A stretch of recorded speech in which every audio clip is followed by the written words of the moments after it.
Hello and good morning, students of class 11th. Today in our business studies class we are going to continue our chapter number 8, small business and enterprises. Our today's topic is entrepreneurship development, or you can say ED. First of all, entrepreneurship में 3 words use हुए हैं: entrepreneur, entrepreneurship and enterprise. Okay, इसके related 3 ये terms हैं. In terms में से देखिए बेटा, first one is entrepreneur. Entrepreneur कौन होता है? It refers to the person. ये प्रॉपर उस पर्सन को रिफ़र करती है जो बिज़नेस यूनिट सेटअप करता है, जो बिज़नेस यूनिट खड़ा करता है. ठीक है, अगर मेरा कोई बिज़नेस मैं स्टार्ट कर रही हूँ तो आई एम द एंटरप्रेन्योर.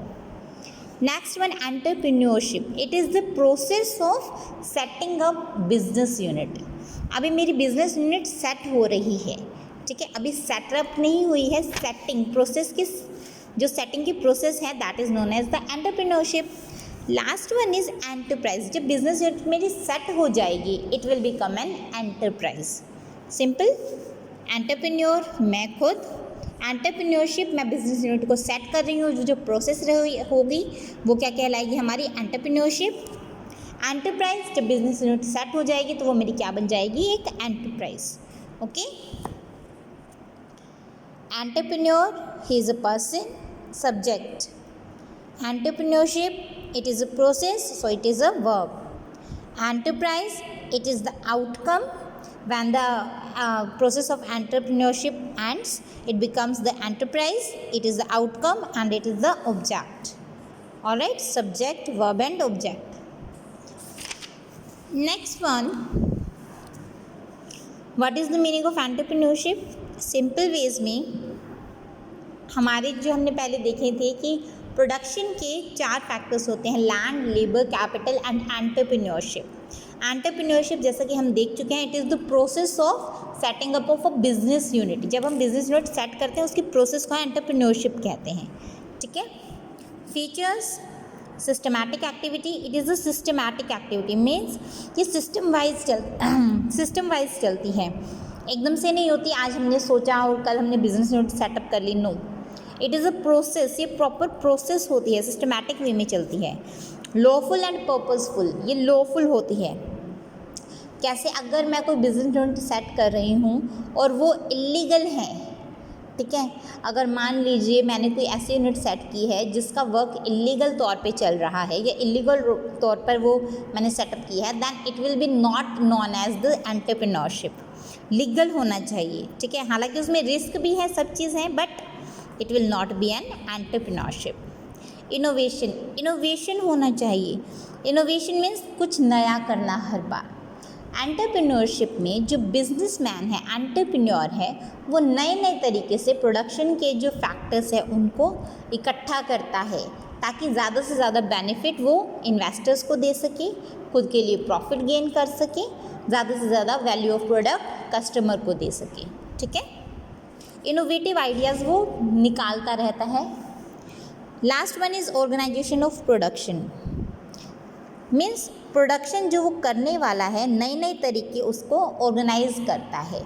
ठीक है, किस तरीके से ऑर्गेनाइज करे फैक्टर्स ऑफ प्रोडक्शन को, किस तरीके से रॉ मटेरियल खरीदे, किस रेट पे खरीदे, किससे खरीदे, अलग अलग जो फैक्टर्स हैं जो प्रोडक्शन के उसको ऑर्गेनाइज करता है एंटरप्रेन्योर. Risk taking. देखिए, एंटरप्रेन्योरशिप में प्रॉपर रिस्क टेकिंग होता है. क्यों? अगर मैं आज किसी प्रोजेक्ट में इन्वेस्ट कर रही हूँ तो मुझे नहीं पता वो सामने आगे जाकर प्रोजेक्ट सक्सेसफुल होगा या नहीं. ठीक है, हो सकता है कहीं भी कुछ भी ऐसी गड़बड़ हो जाए. तो अगर वो प्रोजेक्ट सक्सेसफुल होगा तो मेरा बिजनेस मतलब प्रॉफिट में चला जाएगा, नहीं तो वो लॉस में चला जाएगा. तो इट मीन्स कि एंटरप्रेन्योरशिप में रिस्क टेकिंग सबसे अव्वल नंबर पे होती है, सबसे फर्स्ट नंबर पे होती है. Need for entrepreneurship. ज़रूरत क्यों पड़ी एंटरप्रेन्योरशिप की? डेवलपमेंट के प्रोसेस को शुरू करने के लिए. देखिए, एंटरप्रेन्योरशिप में क्या होता है, हम डेवलप करते हैं अपना. क्या डेवलप करते हैं? बिजनेस को. ठीक है, जितना ज़्यादा डेवलपमेंट होगा बिजनेस का उतनी ज़्यादा हमारी इकोनॉमी डेवलप होगी. मतलब जितनी ज़्यादा बिजनेस यूनिट सेट करेंगे उतनी ज़्यादा इकोनॉमिक डेवलपमेंट होगी. Next one is sustaining the development. Development को सस्टेन रखना, मतलब डेवलपमेंट कर दी फिर बाद में हम वापस रिजिड की पोजीशन पे आ गए, फिर दोबारा डेवलपमेंट हुई, फिर दोबारा लो पोजीशन पे आ गए, नहीं ऐसे नहीं। डेवलपमेंट मीन्स प्रॉपर सस्टेन रखना है, आज डेवलपमेंट हुई है कल भी रहे, परसों भी रहे, हमेशा रहे। ऐसा नहीं आज बिजनेस यूनिट सेट की कल बंद कर दी, फिर अगले साल फिर सेट की फिर बंद कर दी 10-12 महीने बाद, नहीं। सस्टेन रखना है, प्रॉफिट्स कमाने हैं, हमें रिस्क बियर करना है। प्रोवाइडिंग एम्प्लॉयमेंट अपॉर्चुनिटीज़ प्रोवाइड करना। देखिए अगर बिजनेस यूनिट सेटअप नहीं होगी तो एम्प्लॉयमेंट की अपॉर्चुनिटी बहुत कम क्रिएट होगी। तो बिजनेस यूनिट या एंटरप्रेन्योरशिप सेट करने की प्रोसेस के दौरान एम्प्लॉयमेंट भी प्रोवाइड किया जाता है इन द इकोनॉमी, और जितना ज़्यादा एम्प्लॉयमेंट होगा उतनी ज़्यादा इकोनॉमी की डेवलपमेंट बेटर होगी। प्रोसेस ऑफ एंटरप्रेन्योरशिप डेवलपमेंट क्या प्रोसेस है? देखिए एंटरप्रेन्योरशिप अपने आप नहीं होता है। एंटरप्रेन्योरशिप के लिए हमें प्रॉपर एक यू कैन से खुद से वॉलंटरी हमें कुछ एक्शन लेना पड़ता है, ट्रांजैक्शन करनी पड़ती है, उसके बाद ही एंटरप्रेन्योरशिप की प्रोसेस स्टार्ट होती है। So it is related to the development. इसमें 2 फैक्टर्स हैं जो हमें ज़्यादा बढ़ावा देते हैं एंटरप्रेन्योरशिप डेवलपमेंट में। Role of environmental factor. Environmental factor means जो ये वो फैक्टर हैं जो हमारे एनवायरमेंट बिजनेस एनवायरमेंट में मिलते हैं, ठीक है। Role of individual factors. Individual factors it is related to the person individually, alright. Environmental factors का एंटरप्रेन्योरशिप डेवलपमेंट के साथ क्या है? देखिए एनवायरमेंट में काफ़ी सारे फैक्टर्स होते हैं, अगर वो फैक्टर डेवलप करते हैं तो एंटरप्रेन्योरशिप डेवलप होगी, और एंटरप्रेन्योरशिप डेवलप होती है तो वो फैक्टर्स डेवलप होंगे। बोथ आर कोरिलेटेड, वो दोनों एक दूसरे से कोरिलेटेड है, ठीक है। जैसे इंडस्ट्रीज़ हैं, अगर इंडस्ट्री एस्टेब्लिश कर रहे हैं तो एंटरप्रेन्योरशिप डेवलप होगी, वहीं जहाँ एंटरप्रेन्योरशिप डेवलप होगी वहीं पर क्या होगा? इंडस्ट्रीज डेवलप होगी, इकोनॉमिक डेवलपमेंट चलती रहेगी। नेक्स्ट है, देखिए क्या क्या कैरेक्टरिस्टिक्स हैं इसका इकोनॉमिक डेवलपमेंट का। इकोनॉमिक सिस्टम, ठीक है, इकोनॉमिक एनवायरनमेंट, इकोनॉमिक सिस्टम आता है। इकोनॉमिक सिस्टम उतना ही ज़्यादा बेटर होगा जितनी ज़्यादा एंटरप्रेन्योरशिप डेवलपमेंट होगी। स्ट्रॉन्ग इंफ्रास्ट्रक्चर, जितने ज़्यादा बिजनेस यूनिट सेटअप होंगे, अच्छे चलेंगे, वो उतना ज़्यादा बेटर इंफ्रास्ट्रक्चर क्रिएट करेंगे हमारी इकोनॉमी में। रिड्यूस रेट ऑफ इंटरेस्ट, जितना बेटर इंफ्रास्ट्रक्चर होगा उतना ज़्यादा इंटरेस्ट, मतलब किसका? लोन वगैरह जो हम लेते हैं उसका इंटरेस्ट रिड्यूस हो जाएगा। टैक्सेशन कम देना पड़ेगा, ठीक है। क्यों? अब पहले से ज़्यादा लोग एम्प्लॉयड हैं, पहले से ज़्यादा लोग टैक्सेशन वो कर रहे हैं, तो टैक्सेशन की टर्म्स भी चेंज हो जाएंगी।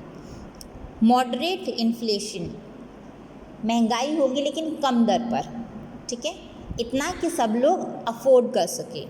Capitalistic economy, capitalistic economy means इसके अंदर वो इकोनॉमी आती है जिसमें प्राइवेट सेक्टर का ज़्यादा बोलबाला होता है, उसका भी एंटरप्रेन्योरशिप डेवलपमेंट पे काफ़ी ज़्यादा असर पड़ता है।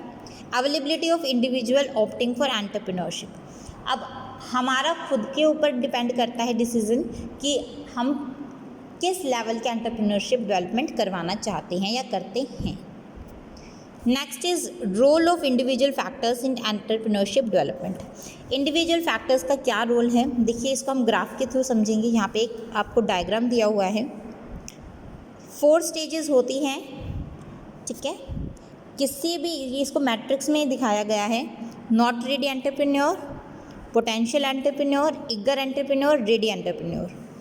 ये देखिए यहाँ पर आपको विलिंगनेस दी हुई है, यहाँ पर लो है, यहाँ पर हाई है, यहाँ पर लो है और यहाँ पर हाई है, ठीक है। ये जैसे कि आप देख सकते हैं, यहाँ पर नॉट रेडी एंटरप्रेन्योर है, वहाँ पे विलिंगनेस और कॉम्पिटेंसी दोनों लो हैं। सेकंड में कॉम्पिटेंसी तो देखिए हाई हो गई है लेकिन विलिंगनेस नहीं है यहाँ पे एंटरप्रेन्योर की, मतलब वो कर तो सकता है पर करेगा नहीं, चाहता नहीं है, ठीक है, वो काम नहीं करना चाहता। थर्ड में विलिंगनेस तो है लेकिन कॉम्पिटेंट नहीं है, एबिलिटी नहीं है उसके अंदर। लास्ट में विलिंगनेस भी है रेडी एंटरप्रेन्योर में और एबिलिटी भी है, that is known as the ready entrepreneur. These are the 4 you can say stages of entrepreneurship development, okay. Next है हमारा startup India scheme. Startup India scheme ये क्या स्कीम है? इस स्कीम के अंदर जो गवर्नमेंट है वो फाइनेंशियल और दूसरी मदद प्रोवाइड करती है टू द यंग एंटरप्रेन्योर, जो नए जिन्होंने बिज़नेस सेटअप किया है, ताकि उनके जो माइंड में जो व्यूज़ हैं, जो आइडियाज़ हैं, जो नए वो खोज करने की सोच रहे हैं, जो नए आइडियाज़ हैं, उनको रियलिटी में कन्वर्ट किया जा सके। ठीक है, इसके बारे में बेटा हम कल पढ़ेंगे। आज के लिए इतना ही। आज के लिए आपको एंटरप्रेन्योरशिप का पूरा जितना भी आज हमने टॉपिक किया है, चाहे इसकी प्रोसेस हो, चाहे नीड हो, फीचर्स हो, ये सब आपको अपनी फेयर नोटबुक में नोट करना है। ऑलराइट, कुछ भी ना समझ में आया हो तो उसके बारे में पूछिएगा बेटा। So that's all for today. Thank you.